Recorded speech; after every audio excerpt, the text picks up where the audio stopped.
Hello and welcome back to the Deep Dive. So glad you could join us today. We've got a really interesting one for you. We have a stack of notes, a specific book, and a mission, really. Yeah, a mission. We're going to deconstruct a piece of genre fiction that, on the surface, it looks like a simple beach read, something you just toss in a bag. Right. Get sand in it. Don't worry about it. Exactly. But underneath, it's actually like a master class in how to build a story engine. It really is. It's a fascinating case study in using humor instead of, say, fear or suspense to build tension. And it's a look at the evolution of one of the biggest names out there. A huge name. We're talking about Love Overboard by Janet Evanovich. Now, for most people, you hear Evanovich, you immediately think Stephanie Plum. Oh, absolutely. The Yeah. bounty hunter, the cars blowing up, Ranger Morelli, the whole Jersey thing. The hamster. Yeah. But this is not that. Or, well, it's maybe the ancestor of that. It's the proto-Ivanovich. Totally. It's like looking at the blueprints before the skyscraper was built. So the book we're actually looking at was first published way back in 1989, and it had a totally different title then. Ivan Takes a Wife. I mean, you can see why she changed it. Oh, yeah. It was part of the Love Swept line. Yeah. And I think before we get into, the boat or the fish chowder, we have to talk about that. Yeah. What was the Love Swept line? Because that feels like a very specific moment in publishing history. It was huge, a genuine phenomenon. Think of Love Swept as like the Netflix of 1980s romance novels. Okay. Before them, you had the classic Harlequin lines, which were often very formulaic in this almost rigid, serious way, very melodramatic. The heaving bosom school of literature. Exactly, very earnest.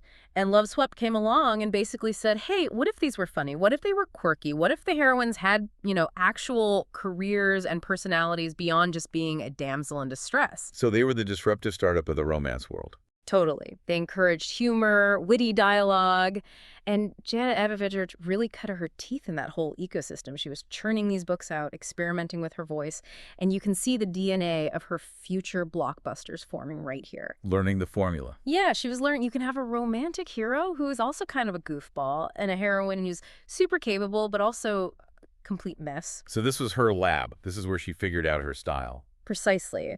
And Love Overboard is so interesting because it's a revision. She came back to it later, polished it up, and she even says in the author's note that the original title, Ivan Takes a Wife, was, and I quote, boring. Huh. I love that honesty. She wanted something that captured the chaos because this book is, well, it's nothing if not chaotic. And chaos is definitely the right word. She also mentions doing field research for this book. Apparently, it was a family road trip to Maine that she called The Road Trip from Heck. Which is so crucial for the setting. We are not in her usual Trenton, New Jersey. We are up in Camden, Maine. And the geography really dictates the plot. Well, the whole story is basically split between two locations that are almost characters themselves. You've got this 100-year-old schooner, the Josiah T. Savage, and then you have this historic but totally crumbling house called Haben. Okay, I want to stick a pin in something you said earlier, the screwball label. We call this a screwball romance. Right. For anyone listening who maybe knows that term from old movies. Cary Grant, Katharine Hepburn. Right, but doesn't know what that means in a book. What are the mechanics? What makes something screwball versus just funny? That is a great distinction. Screwball is specific. It comes from 1930s cinema, like Bringing Up Baby or It Happened One Night. And the core idea is a battle of the sexes, where the conflict isn't really internal angst or drama, it's external chaos. Right. You usually have a strong, often eccentric female character who just completely disrupts the orderly life of a more rigid male character, or, vice versa. It depends on fast-paced dialogue, ridiculous situations, and often some kind of class difference or a clash of worlds. So it's not just jokes. It's structural chaos. It's about characters losing their dignity in very public, very funny ways. Precisely. It's dignity being assaulted by absurdity, and Love Overboard is a perfect fit. You have the high-stakes world of undercover police work crashing into the absolute farce of trying to cook on a boat for 20 people. You take two people who take themselves very seriously and you put them in a situation where that's just impossible. Exactly. They cannot maintain that seriousness. So let's meet the people who are trapped in this farce. Our heroine is Stephanie Lowe. And she absolutely fits that love-swept mold you mentioned. She is not a librarian waiting to be kissed. No, she is hard-boiled. Stephanie is a classic fish-out-of-water character, but in her own water, she's a shark. She's from Jersey City. Right. Spent 8 years as an undercover narcotics cop, and when we meet her, the defining thing about her isn't that she's looking for love, it's that she is completely burned out. She's... Oh, she is toasted. She has fled. She bought this house, Haben, in Maine, for a very specific reason. She wants to run a quiet, wholesome bed and breakfast. She wants to trade drug busts for blueberry muffins. Yes, Yeah. she wants to escape the grit. She wants peace. But the universe, or at least Janet Evanovich, has other plans. The house isn't a sanctuary. It's a disaster. It is a money pit. The porch is rotting, the roof leaks, and the most important thing for the plot. The plumbing is catastrophic. Oh, no. The water heater exploded, she has no guests, she's bleeding money, she bought this dream and she ended up with the demolition project. And into this mess walks our hero. Or maybe our antagonist at the beginning, Ivan Rasmussen. Ivan is the captain of the Savage, and he's the one who sold Stephanie the house. Oh, perfect. He's described as, well, basically a pirate. He plays up this whole persona that he's a descendant of Red Rasmussen, this famous marauder. He's handsome, he's charming, and Stephanie immediately hates him. Because she thinks he swindled her? Yep, she's convinced he sold her a lemon on purpose. So we have the enemies to lovers trope right out of the gate. You have the swindler and the victim. But they need something to force them together, right? Yeah. Otherwise she'd just sue him. And the catalyst is wonderfully, beautifully mundane. It's not a murder. It's not a secret treasure map. It's a toilet. A toilet. A broken toilet. Stephanie needs a plumber, desperately. Her cousin, Lucy, just so happens to be the cook on Ivan's schooner. And Lucy decides, very conveniently, to run off and elope with a plumber named Stanley. Oh, this is a setup. I can feel it. So they make a deal. It's a barter. Which is very Maine, by the way. The barter economy. Totally. Stephanie agrees to take Lucy's job as the cook on Ivan's week-long windjammer cruise. In exchange, Lucy promises her new plumber husband will fix Stephanie's house while she's gone. It sounds like a fair trade. I mean, Yeah. assuming Stephanie can cook. And that is the linchpin of the entire first act. Oh. Stephanie Lowe cannot cook. At all. At all. She's a narc. She lived on takeout and adrenaline for a decade. She has absolutely zero culinary skills. And she's not just cooking for two, she's cooking for a commercial cruise. Yeah. This isn't just like tossing a salad for a few friends. It's for 22 paying passengers and a crew. On a wood-burning stove. On a boat that is moving. It is a recipe for absolute disaster. Which brings us to our first major segment here. The comedy of errors. Or as I'm calling it, life on the Savage. Oh, it's just a nightmare, a funny nightmare. I want to zoom in on the fisheye incident. Because this scene, to me, this is the perfect encapsulation of that screwball energy you were talking about. Yeah. It's the clash of expectation and reality. It is. So you have to picture the setting, right? Right. A windjammer cruise is sold as this luxury rustic experience. People pay a lot of money for this. They want to feel the wind in their hair, eat gourmet chowder, look at lighthouses. They want the LL Bean catalog to come to light. Exactly. But down on the galley, hidden from view, you have Stephanie and her assistant, Ace. And we need to talk about Ace for a second. Yes, let's. He's a specific type. Ace is like the Gen Z of 1989. He's 19, he's rich, and he's desperately, desperately trying to be cool. He wears sunglasses inside, he walks with this swagger, but he's terrified of Ivan. So he's useless. He's completely useless, but he's confident about it. He's the comic relief sidekick who thinks he's the hero of the story. Okay, so you've got the burnout cop and the rich kid wannabe. And they have to make fish chowder. And they find a recipe. But because neither of them has ever really cooked from scratch before, they miss a very crucial step. What's that? They don't realize you have to gut and clean the fish. No. They put the whole fish in the pot. Whole. Heads, tails, scales, guts, everything. It all just goes right into the pot. Oh my God. There's this visceral description in the book where Ace looks into the boiling pot and says something like, "They look like fish eyes." And Stephanie, who is just in pure survival mode, says, "Nah, why waste a perfectly good fish head? We'll strain it." We'll strain it. The logic of the desperate. But, you know, you can't strain out the essence of boiled fish guts.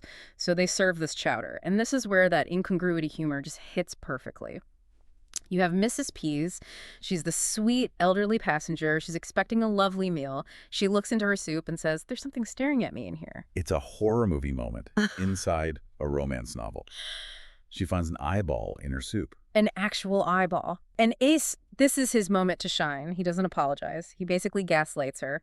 He looks at this floating eyeball and says, with a straight face, "That's not an eyeball, that's a black-eyed pea." A black-eyed pea in a New England fish chowder. Logic has completely left the building. And then, to get rid of the evidence, he takes the pea, puts it in his slingshot, because of course the cool kid carries a slingshot, and fires it off the boat to a seagull. That is pure Looney Tunes. So ridiculous. It is, and it works because it breaks the tension. The passengers are confused, the crew is horrified, but the reader is just laughing because the stakes are so ridiculously low, it's just soup. But the characters are treating it like they're defusing a bomb. But it's not just the ingredients, right? The other antagonist of this whole section is the stove. The homestead wood stove. Oh, that cast iron beast. Mm-hmm. Stephanie is used to microwaves and electric dials. This stove requires actual fire management. And there's a great line where Ace tells Stephanie the wood control dial is broken. That is such a perfect deadpan joke. And she believes him. She repeats it to Ivan later. With a straight face, she tells the captain the wood control dial is broken. It just shows how completely out of her depth she is. And the result is, like, thermal runaway. They get the oven up to 500 degrees, and they're trying to bake cookies and a ham at the same time. The cookies are described as cremated. The ham is basically a block of charcoal. And then their solution just creates more problems. They try to cool the oven down by soaking paper shopping bags in water and stuffing them inside. Wait, putting wet paper inside a 500-degree firebox. Wet paper, which steams and then dries out and then ignites. Yeah. So now you have smoke just billowing out of the galley.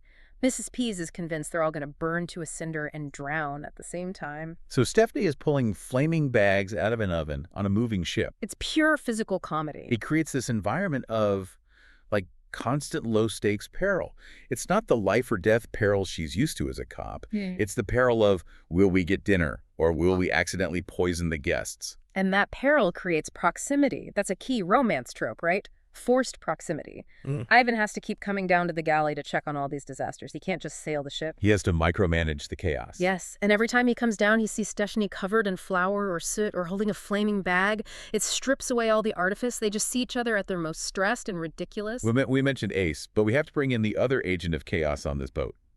The woman from hell. Melody.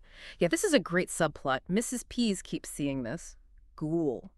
A woman with blue hair and a knife lurking in the cabins. It's like a ghost story for a minute. And it turns out to be a stowaway. Right. Melody. She's Ace's fiancée, or at least he claims she is. And she's stowed away on the boat. And her look is just the complete opposite of everything else in the book. This is 1989, you gotta remember. Right. So she has blue and green spiked hair that she keeps up with starch and spray paint.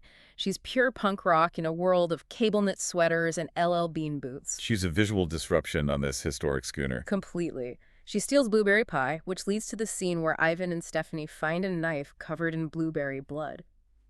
But Melody isn't just a gag. She becomes a huge part of the chaos later on. Her presence, along with Ace's, really frames Ivan and Stephanie as the only adults in the room. Even though Stephanie is faking her way through her job. Exactly. It pushes them into this weird, like, co-parenting dynamic almost immediately.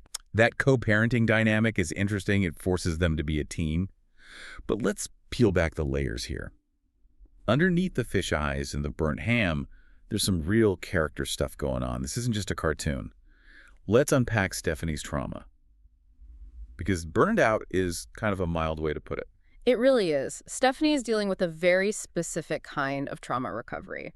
She didn't just leave her job. She fled a life that was just eating her identity. She talks about the chicken dinner routine. Right. She says she spent 8 years going to her parents' house for roast chicken every single Sunday. That's 416 chickens. That's a lot of chicken. But it's a metaphor, right? It's totally a metaphor. It represents the loop she was stuck in, the monotony of the safe life she was trying to maintain to counterbalance her incredibly dangerous work life. I mean, she was an undercover narc. She spent her 20s pretending to be a teenager in high schools. Wow. Think about that psychologically. She never really got to grow up because she was perpetually pretending to be young. She was stunted. And there's a specific story she tells Ivan on the deck. Yeah. It really explains her wary nature. It's not just general stress. It's about a peer. Yes. This is her dark night of the soul backstory. She tells Ivan about being on a pier on the Hudson River, undercover, doing a deal. It was freezing cold, super windy. And suddenly, one of the mob guys recognized her. He put a gun to her head. It's a moment of just absolute helplessness. And she describes the terror so vividly. She says she was flying through the air and sinking like a stone because her partner just threw her into the river to save her. So the water saved her, but it was also this incredibly violent act. Exactly. Being thrown into the Hudson, the gun to her head, it explains why she reacts the way she does now. There's a scene where Ivan wakes her up and she just instinctively rolls into a crouch and reaches for a gun that isn't there anymore. That's such a stark contrast to all the comedy. You realize, oh, she's not just clumsy, she's hyper-vigilant, she's jumpy. And she craves this wholesome life of an innkeeper because she has seen the absolute worst of people. She wants boring, she wants safe. And ironically, she buys a house that's falling apart and takes a job on a boat that is pure chaos. She can't escape the adrenaline even when she tries to.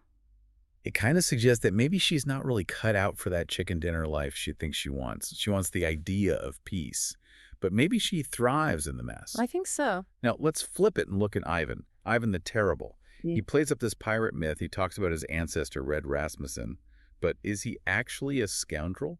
Not at all, and that's his mask. He flirts by talking about ravishing women. He uses this archaic language. It's a defense mechanism. It keeps people at a distance. If he's the scoundrel, he doesn't have to be vulnerable. He doesn't have to be taken seriously on an emotional level. Exactly. But the reality, we find out, is so much softer. We find out why he actually sold the house. And this is the key to his whole character. It is. He owns Rasmussen Leather Products, which is the local shoe factory, and we learn he actually hates shoes. He hates the factory. He's a sailor at heart. But he realized the whole town's economy depended on that factory. If it closed, the town would die. So he sold his ancestral home. He sold Haben to raise the money to modernize the factory and save everyone's jobs. That is the complete opposite of a pirate. That's a martyr. That's a responsible, community-minded leader. Precisely, and that's the deep connection between them. They're both hiding these soft, bruised hearts behind these tough exteriors. She's the tough cop who secretly wants to bake muffins. He's the ruthless pirate who sacrifices his own home for his employees. They see through each other's masks. They do. They recognize that duality. And that recognition is what really fuels the romance. So let's talk about the chemistry. Because in these books, chemistry is a mechanism. It has to be there from the start. Oh, it is instant here. The very first time he sees her, she is literally rolling down a hill and cursing.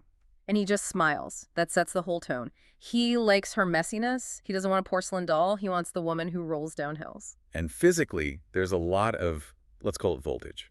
There's the scene with the moonlight swim, which feels like a very romance novel setup. It is a classic trope, but Evanovich gives it a twist. Stephanie doesn't have a swimsuit, so being practical, she just decides to swim naked. Ivan stays on the boat, and he says he's on crowd control, but the intimacy of it is just palpable. It's voyeuristic, but in a playful, consensual way. It is. And then, of course, because it's a comedy, she screams. Because the water is freezing Maine ocean water. Right, and everyone on the boat wakes up thinking she's being murdered by the knife-wielding ghost. The comedy always undercuts the steaminess, so it never gets too serious. But that scene leads to a really vulnerable moment.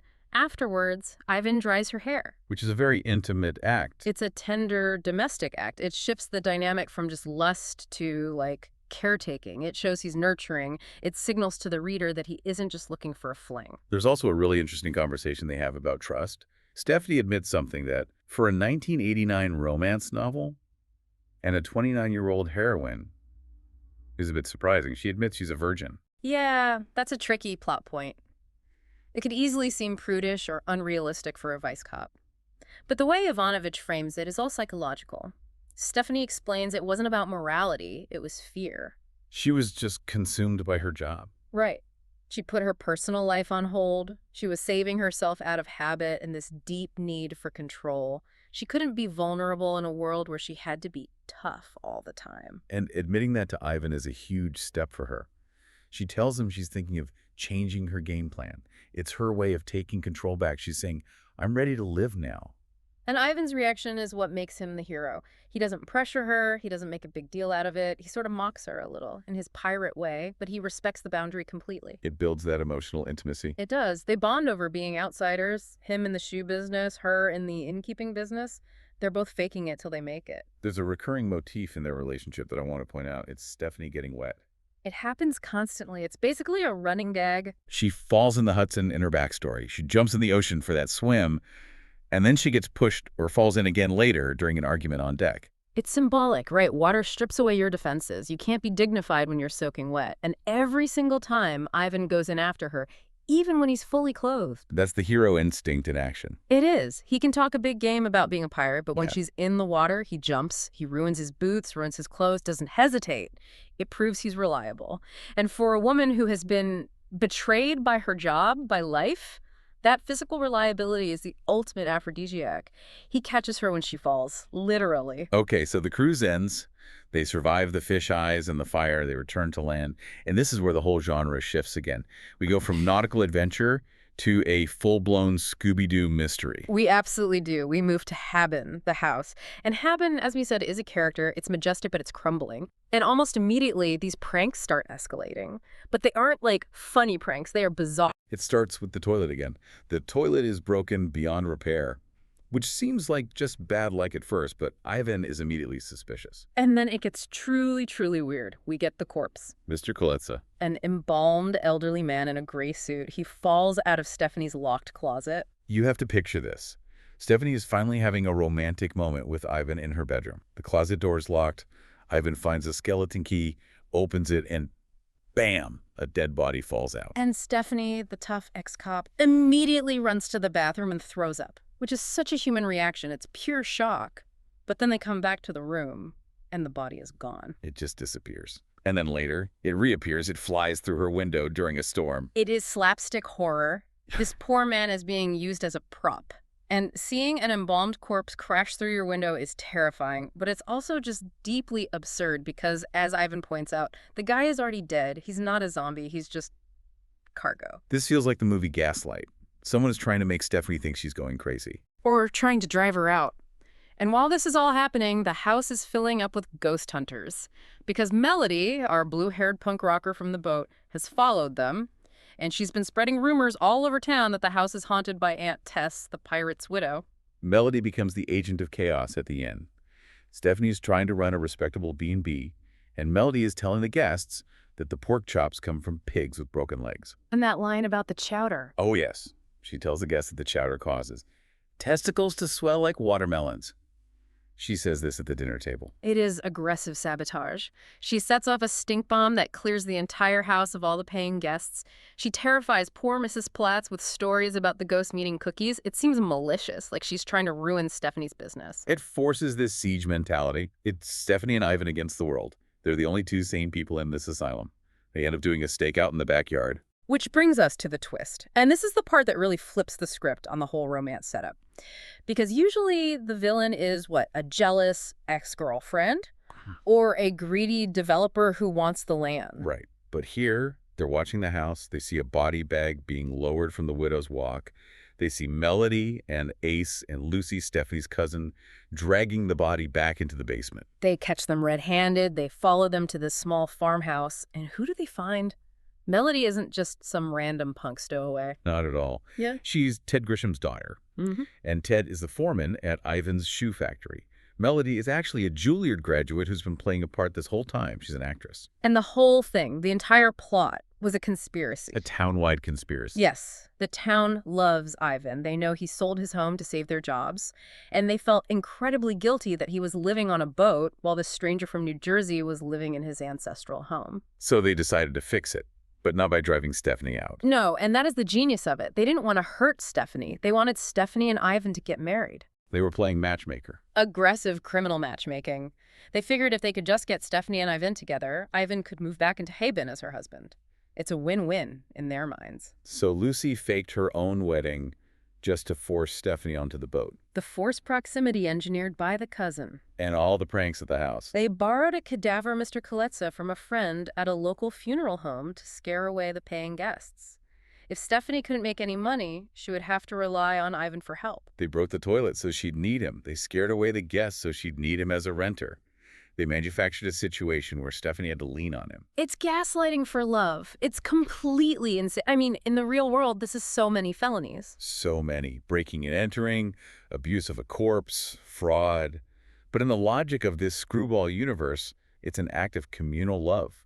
They wanted to give Ivan his home back, and they decided Stephanie was the perfect wife for him, so they just made it happen. And Ivan's reaction to this is so telling. He doesn't feel relieved. He feels like a fraud. He feels like an opportunist, yeah. He realizes the whole path was paved for him. And he worries that maybe the relationship isn't real because it was manipulated. He's thinking, did she fall for me? Or did she fall for the guy who fixed the toilet because the town broke it first? But the verdict in the book is, it worked. It did work. The chemistry was real, the conversations were real, the trust they built when a dead body fell out of the closet, that was absolutely real. The town just provided the stage, the actors still had to fall in love. The engineered, forced proximity still led to organic results. And they did fall in love. Yeah. Despite the fisheyes and the stink bombs and the flying corpses. Which brings us to the resolution. Stephanie and Ivan confront the conspirators, but there's no big legal fallout. No arrests, no lawsuits. No, it just kind of settles. They realize they are in love.